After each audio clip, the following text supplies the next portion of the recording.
Hello, our loves. This is Joanne and Elizabeth here with World's Cup of Joe, Awaken Your Soul.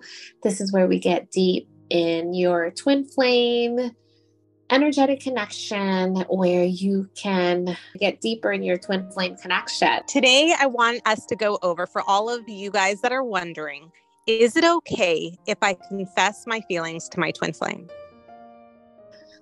Okay, so I needed to take a deep breath on that one because I've done it. I've done it before. Let's all wooza for a minute before we get deep on it. Let's wooza. So I know mine wants to confess, and I know mine wants to share a whole bunch of stuff. Or twin flames, the sky and the moon, and all of this stuff that we feel inside. And I know mine really, really wants to share it. Because there's so much love that you feel, and it's really your love. It's your love. When you express the love that you are to your twin flame, it's going to be of course. Like, of course you love them. Of course they love you. It's not even a question. It's a knowing. It just is. So when you express your love, it's like the words don't express the true love that you both share. I would rather sit next to my person and just be in their presence and feel the love. Let's get real with everybody that's listening. And Joanne and I, for those of you that are new, are both in permanent relating experiences with our twin flames. We have gone through separation. We've gone through our dark nights. We've been through it all. So we know what you guys are going through, right? And I want to say right now, in a permanent relating experience, once the separation has happened, you get back, there is no expressing the love feeling. So I'm going to say right now, it is going to push, because if I and my person lives with me, we sleep together every night, we're next to each other. If I were to turn over in bed to him and say, God, I love you so much. I love you so much. I'm not even joking. He pulls immediately. He pulls. We live together. Mm-hmm. They just can't handle that energy of, I love you so much. I love you so much. I love you so much, which is seriously what the mind is thinking probably 1,000 times a day. Even when you're balanced, it's still thinking that. But when you express it to them, I really want you guys to hear me when I say this. It makes them pull. It makes them pull. And not that you can't have these talks with them of like, hey, it can't be from mind.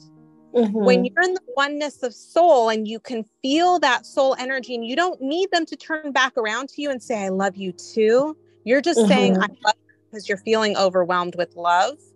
That's okay.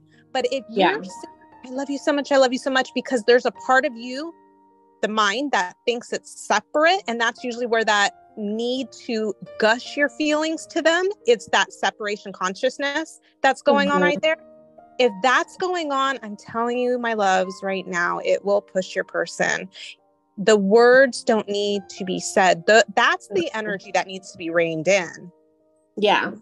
There's two examples of I love you. You can express the love of soul, which is the love that you are.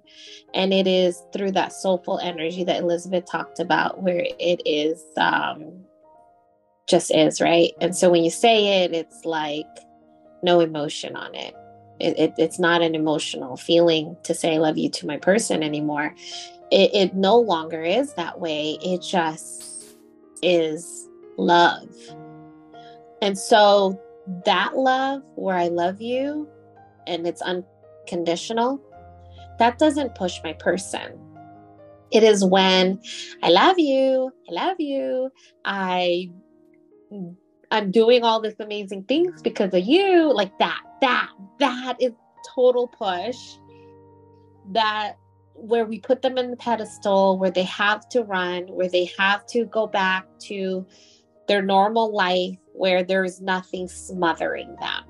And I know this is a hard pill to swallow, right? It's like, dang it, I love this person.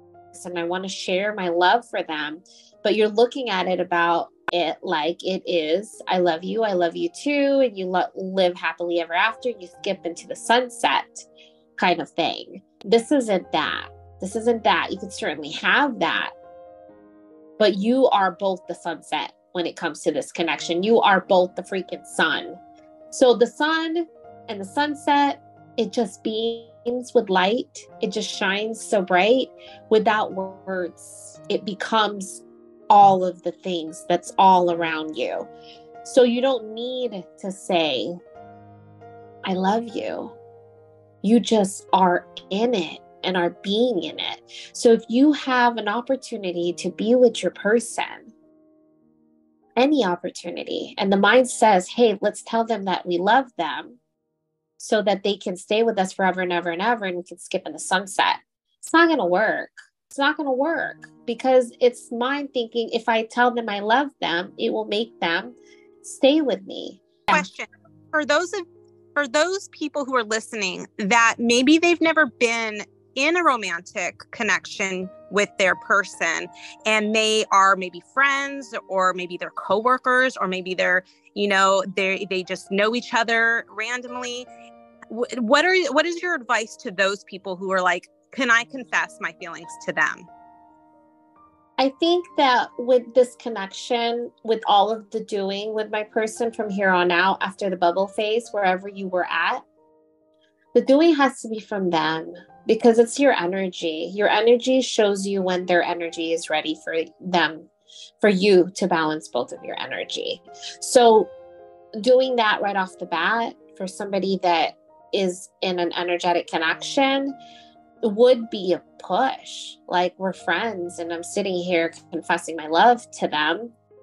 And the energy right now is we're friends. There's nothing wrong with that. It doesn't mean that you cannot be more later when your energy is more balanced. In fact, they're not going to want to be just your friend. The more you're aligned with soul and being in this essence of soul love that you are, friends, what? They're going to be all over trying to be next to you, being with you, figuring out what you're doing this Friday and this weekend.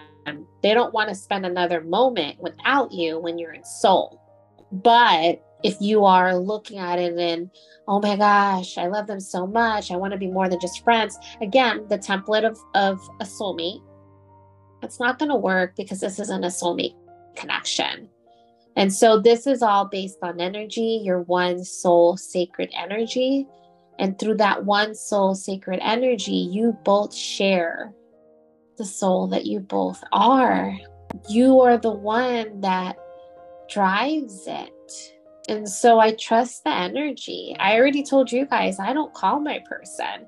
In fact, while we're doing this high vibing Zoom right now, I got 2 calls from my person. I had to text him. I had to text him. I'm in the Zoom with Elizabeth. I even had a screenshot that we're still on a Zoom because I don't want him to worry. But that's what happens. You're in soul, you get blown up. Just watch the energy, my love. Watch the energy. I want you all, you're listening to this, and there's a moment where you get a text, a moment where you get to see your person. Just be in it. Just be in it. Really, just be in that moment. Watch it. You don't have to do anything. You don't have to rush somewhere. Just be there and feel in your oneness. And when you're by yourself and your person's not next to you, just be there and just feel in your oneness. It's enough. It's perfect.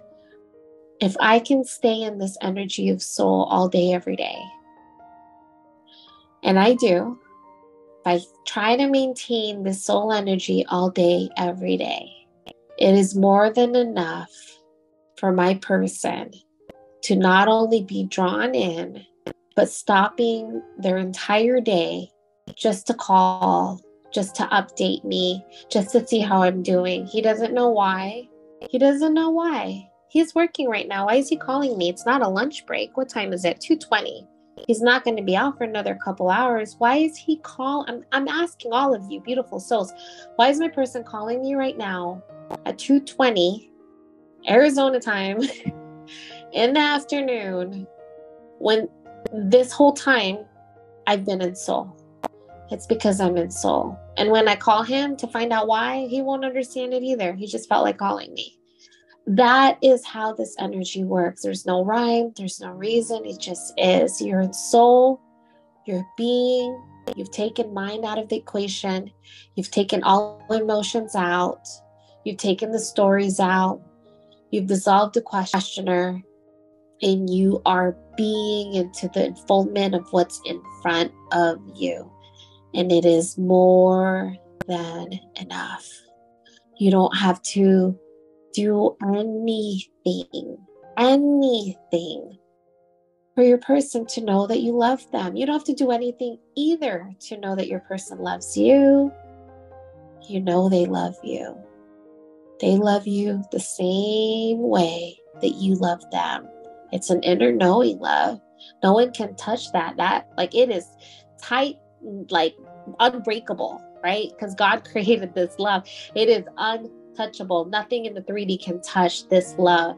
And it is internal. It's an internal love. It's like an infinity sign that just keeps flowing over and over and over and over and over and over. And that's why when you're with your twin flame, it feels like you are literally merging over and over and over in this lifetime from all the other lifetimes we've ever experienced our whole life within ourselves. We love you guys. We hope you have an amazing rest of your day. Love you. Bye, love. Bye.